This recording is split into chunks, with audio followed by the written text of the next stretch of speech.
morning.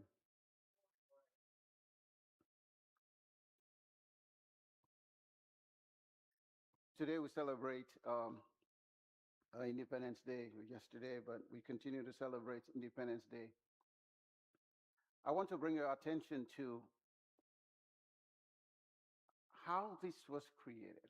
How did we come to this point of celebration? And first of all, the pilgrims came. And after the pilgrims came, they asked the British to come and all that. Then after that, we were being colonized by the British. But also there was something that was really big. And the thing that was big was a sense of independence. In everybody's life wants to be independent. Even if you're a child, you know, you want to go, put on your own pants.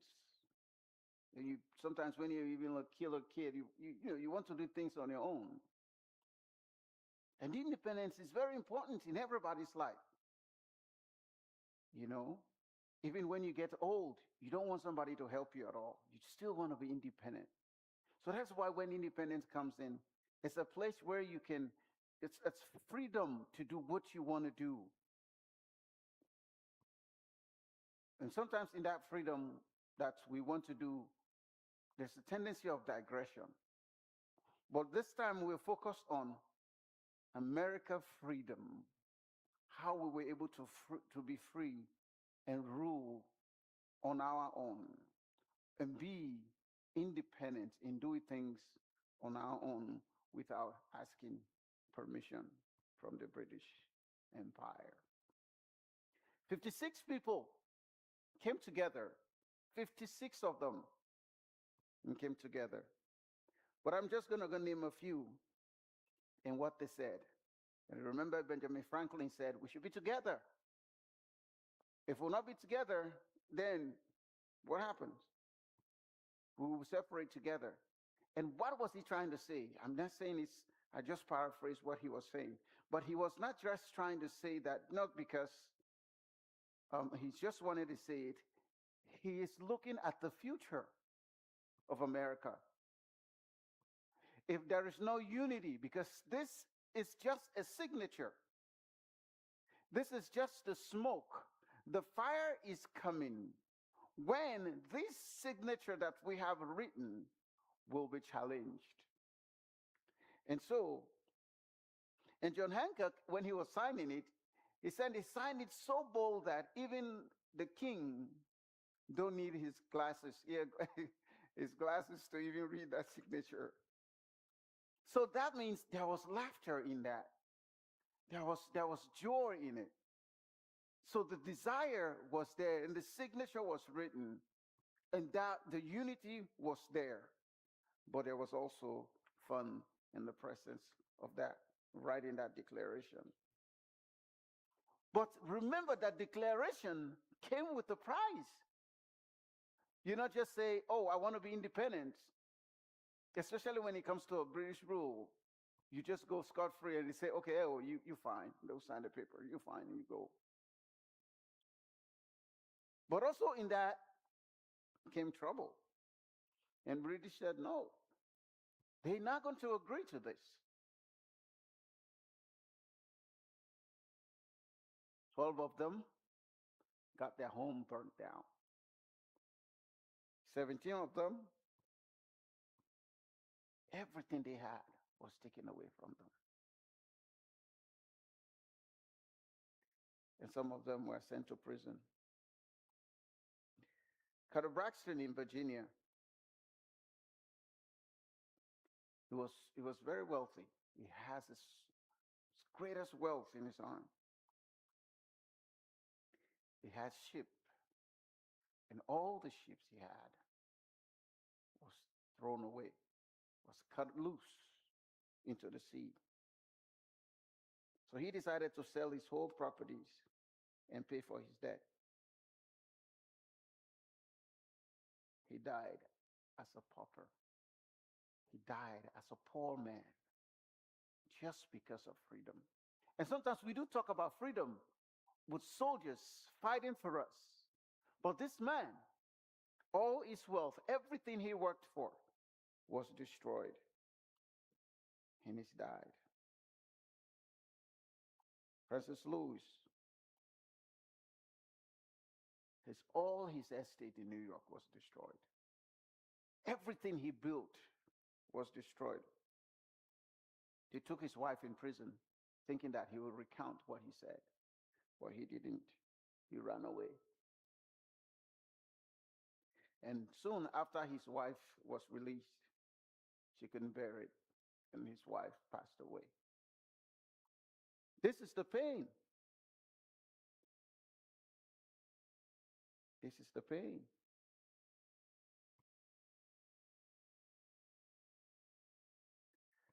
One of them, John, has his meal destroyed. All his home, his farm was destroyed. Everything, he has to go. He ran away into that winter. He fell sick. In 1779, he passed away with nothing in his hand. Clark. His son was arrested. Two of his sons were captured. And he said he just need to recount, and they will release his son. He decided, no. What we have decided, what we have written, I'm going to stand for it. No matter if my son will go, I have to stand by what I stand by. I have to stand by what I wrote. I have to stand by what I actually proposed in my heart. The premise is freedom. Freedom is the greatest one. And remember that when the sons were taken in prison, they know his name, the name of his father was in that Declaration of Independence. So they tortured his son. They gave his sons more punishment than any other person, than any other prisoner. What am I saying at this point? And they're coming from them, sacrificing all their wealth, their lives, the pain they went through, just to bring freedom, for America to enjoy this freedom 250 years from then. It's their people we need to show gratitude to. We should be grateful. We should be grateful that they gave all the sacrifice. How can you everything that you worked for since childhood is destroyed? But only if you can say, I recount what I have written, then everything will be restored. And they decided not to do that. So what are we going to do? Coming back for civil war and coming back to defending this nation till this day. Our soldiers have given their lives. They sacrificed. But remember, what has this country given to us from the beginning, since independence? There's a lot of development. And so, sometimes people talk and say, well, America it's one of the worst places they can go. And many celebrities, they leave this country, they go to another country, they realize that, wait a minute. I think I need to come back. How many celebrities, they always want to leave, but found themselves coming back? And some people want to leave as well, and they realize that. And some people leave. And when they're captured, they want America to save them. The America they hated. But America don't hate. They still go and bring you back. No matter what you have said, no matter what you have stood for, they come back and bring you just because you are an American. And one of our greatest presidents says, you can go to any place.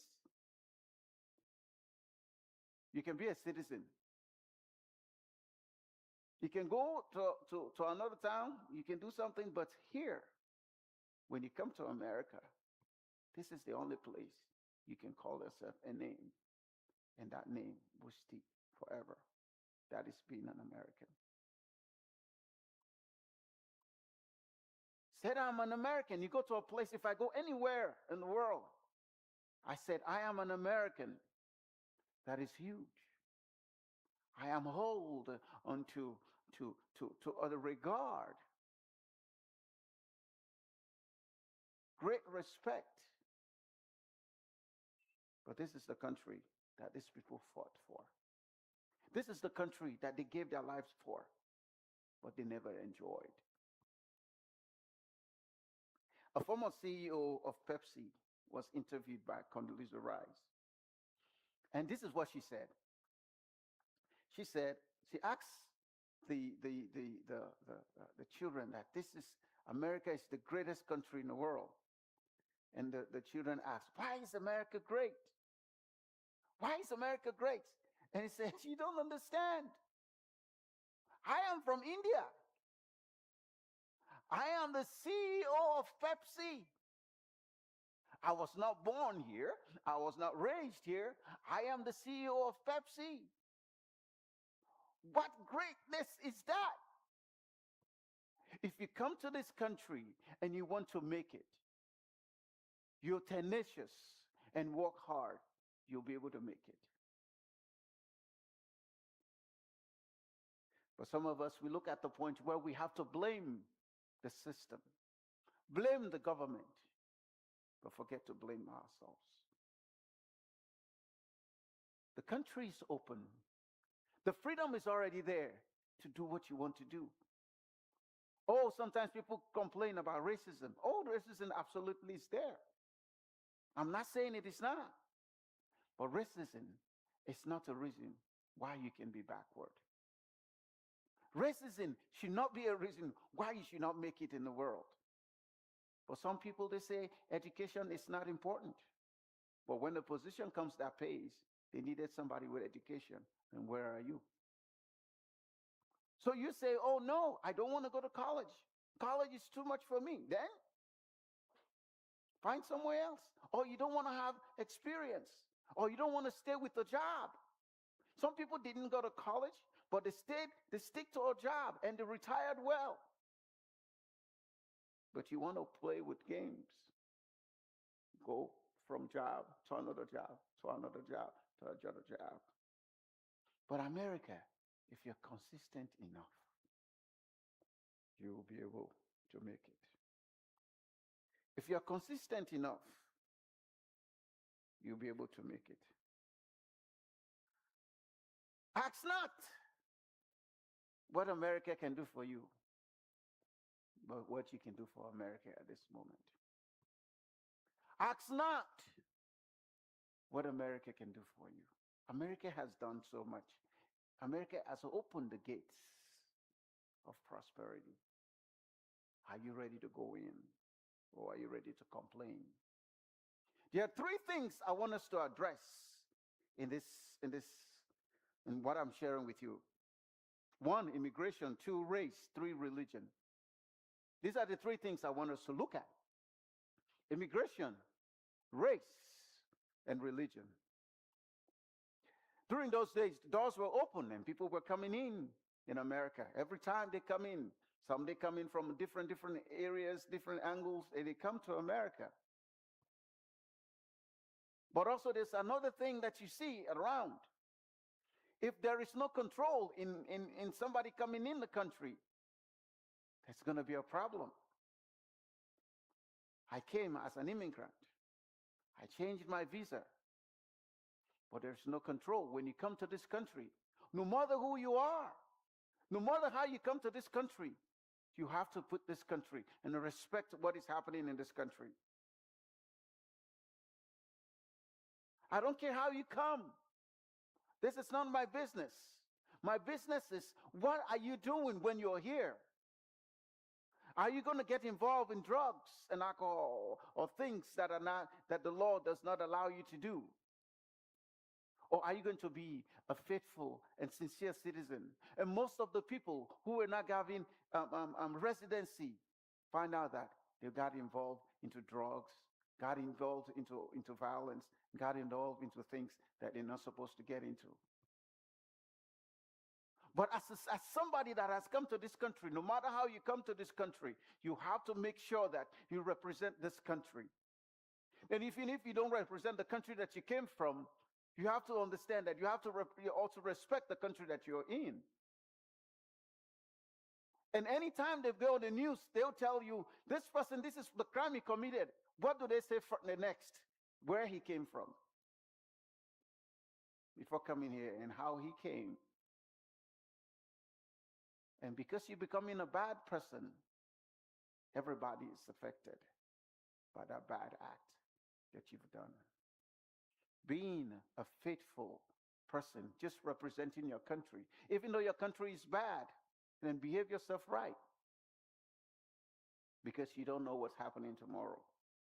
And many people who went to the immigration at latter part, they discovered that even get involved in crimes. They've done things that they're not supposed to do. Who are you going to blame? Who are you going to blame as an immigrant coming into this country? I came to this country clean. Everything works well for me. And it can happen for you if you live right. It can happen for you if you live right. Race. You can never talk about race. Some people are afraid to talk about race. Some people are black, some people are white, some people are green. Now you don't even know you don't even know what race is now. During those days, they were trying to preserve race.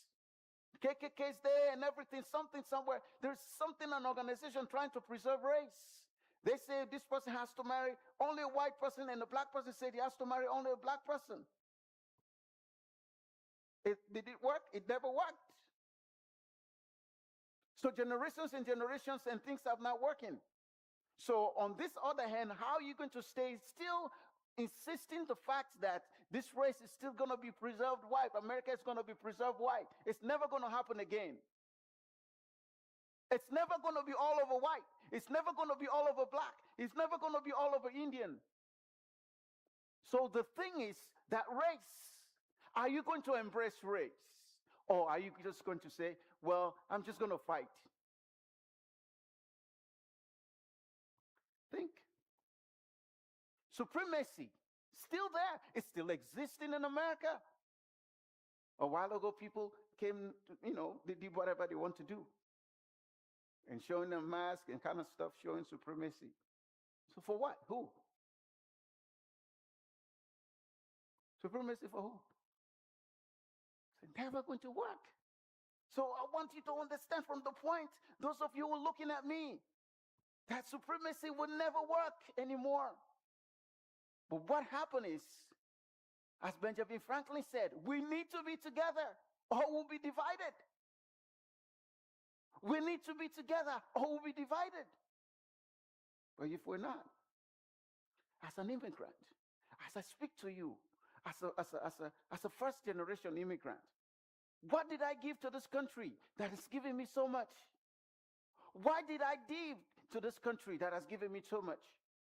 Do I have to put a placard, be running around to protest over something? I have the rights because the government gave me that right. But in the midst of that giving me that right, I think I might have protest. I'll protest in prayer, I guess. Because all those things, how many of them has worked? And what I've understand that America, this other generation, people are refusing to be informed. And sometimes you will see some arguments and some people don't even know what they're talking about. And they're holding this thing, they don't even know why they are holding it in the first place. And they end up just lashing out. Just because they are well informed. If you're going to do something, if you're going to start for something, make sure you have information very well. Make research, read. Don't just look at TikTok. Don't just look at Google. Make research before you stand for something. But people stand for things they don't even know about. Race, religion, We have two major religions in this country. No matter how it goes, we have the Christianity, we have Muslim. But in the midst of these things, during those days, America was built by Christian principles. But it's difficult for me to say America is a Christian nation now. I can tell you this. America was built by Christian principles. But because of the religious affiliations, immigration, the problem is, I cannot say that America is now a Christian religion. But is this a country that tolerates Christianity? Yes.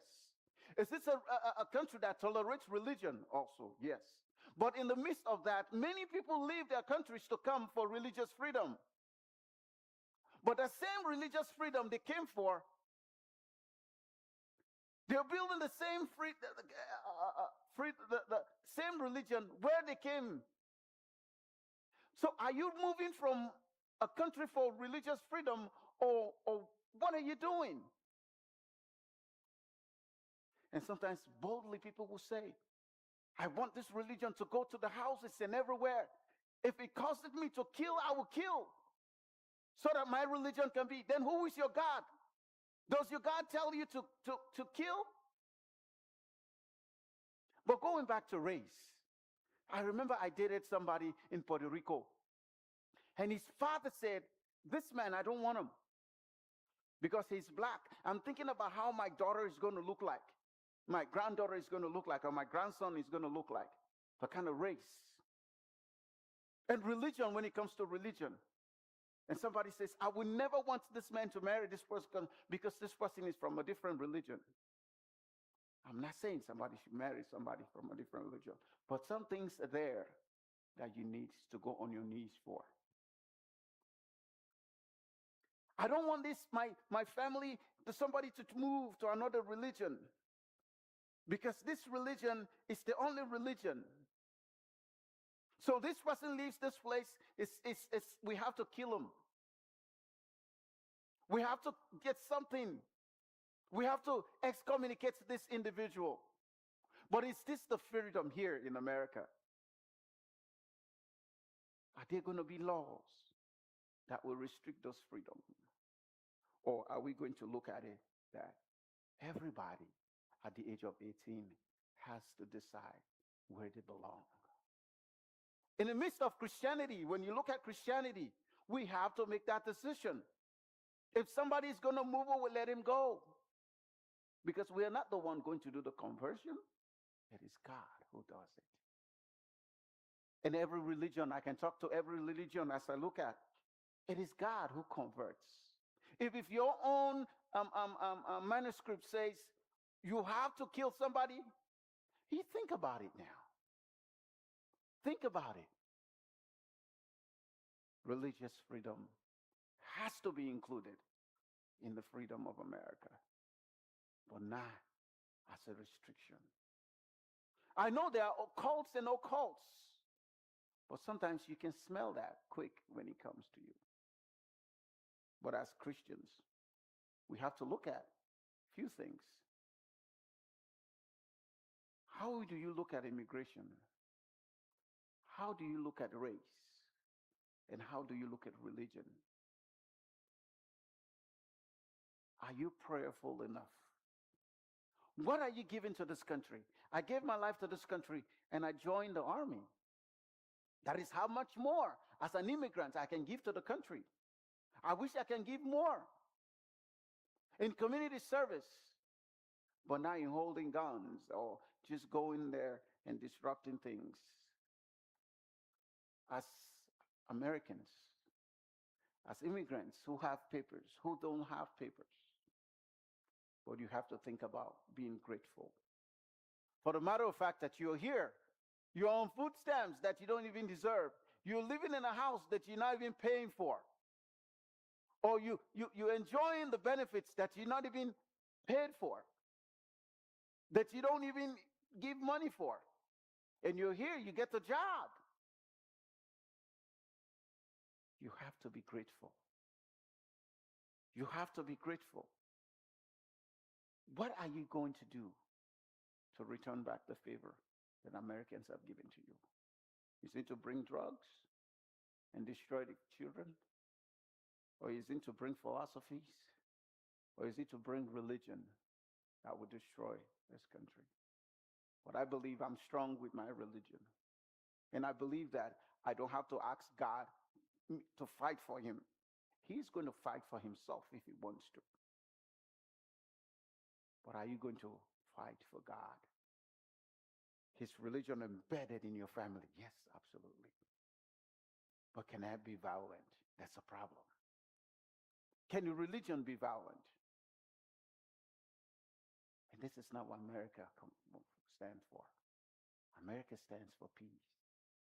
America stood because we want everybody to express their religious freedom, to marry anybody they want to marry, whether good, whether bad. Let them make their mistakes. Just as an immigrant, no matter how you come to this country, you must respect this country. But as those who've been embedded into the system as American citizens, they talk bad about this country. Sometimes, what? Can you go back? If the place where you came from is better than where you are, can you go back? Instead of you doing things. A while ago, somebody took a knife, was slaughtering somebody just because of religion. A soldier was shot just because of religion. A lot of things are happening just because of religion. I will never fight for my God. If I know he exists, I will never fight for him. As all of us have seen race, as all of us have seen this thing, immigrations going on, race, religion, as all, if we're Christians, if we're all Muslims, if we're all Buddhists, and whatever religion we are, but the country itself is not religious, it's just a country. Us that come in this country have to show, 1, respect for the country. 2, dedication to the country. 3, observe the fact that this country is the one, it's us that will make this country better. And finally, we have to have the knowledge. We have to be educated about things that we stand for. Not being ignorant and do things that we're not supposed to do. And even if we're doing something, how can I go and vandalize and burn something because I want to prove a point? How can I go and burn a building, a federal building, which is my tax money? The federal building is right there. They're going to still increase your taxes. So nobody's going to be worried about it. So that money, the next budget, they're going to increase your tax to pay to build that building. So who are you making a point for? So remember that. Someday when you go outside and destroy something, know that your taxes are going to be increased unless you want to come from another country, even though your federal money is still going to go there. But what I'm trying to talk about, if you want to be peaceful in protesting, be peaceful in protesting. But if you want to do something, be very peaceful about it. And above all, if you believe in God, pray. If you believe in God, pray. Immigration, race, religion, that should be tolerant. But also, on the other hand, too, that should not be something that we have to impose on people. Let freedom reign in this country, and let freedom continue to reign. Amen.